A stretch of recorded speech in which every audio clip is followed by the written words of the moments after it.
My question is, 17% of the world is Indian. That's 1 out of 6 people in the world. India's economy has been growing at 7-8% per year. At this rate, it will surpass total U.S. GDP in 2043. Can you please tell me, why aren't you investing in India? Well, it's a good question. And we have connections there, obviously. But it hasn't, in the insurance field, there have been very distinct limitations on what a non-Indian company, a non-Indian owned company can do. We've looked a lot, and mostly through Ajit.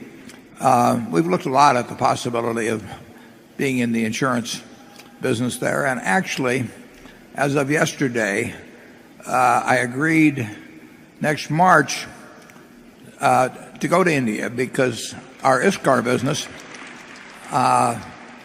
is doing very well there, but I don't know what they think I can do additionally. But in any event, they said, come on to India in March and see if we can't expand it substantially. India is going to grow dramatically, and ISCAR belongs in every industrial country in the world. I mean, we are very basic to industry, and we've done wonders for our customers all over the world. And we have a good-sized operation in India, but ISCAR management hopes that if we take a trip over there in March, we might land a few more accounts.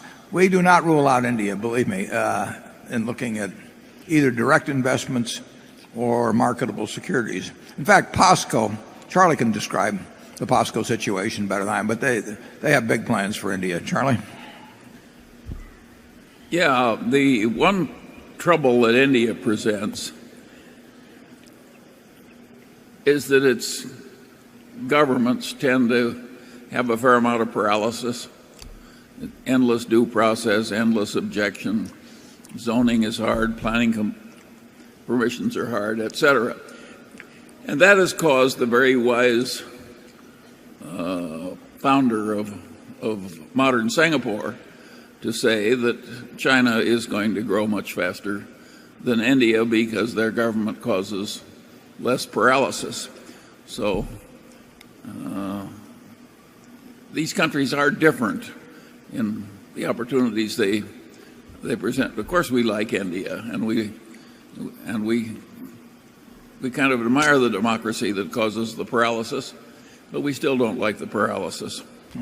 It's not ordained, however. If you'd looked at China 40 years ago, you would have not, you wouldn't have dreamt of what would happen. So countries do learn from each other. I mean, and they should. I mean, I think they've learned many things from the U.S. that they adapt. I'm not talking about India specifically. I'm talking about other countries generally. They don't take on everything we have. But if you looked at a country that was as successful as this country has been over a couple hundred years, you might figure that there could be a few good ideas you could steal. And I think that you're seeing that around the world, and maybe improve. They can improve on us. So I don't think I would feel that any impediments to growth that existed now are necessarily ones that have to be permanent.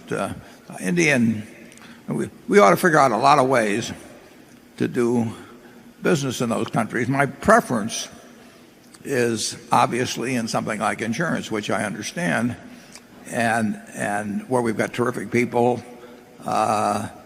Both China and India do limit us right now quite significantly in what we can own of a company. And I really hate to take some of our managerial talent and put them to work for something we only own 25% of. I'd rather have them working on something we own 100% of. And so it will depend on the laws, but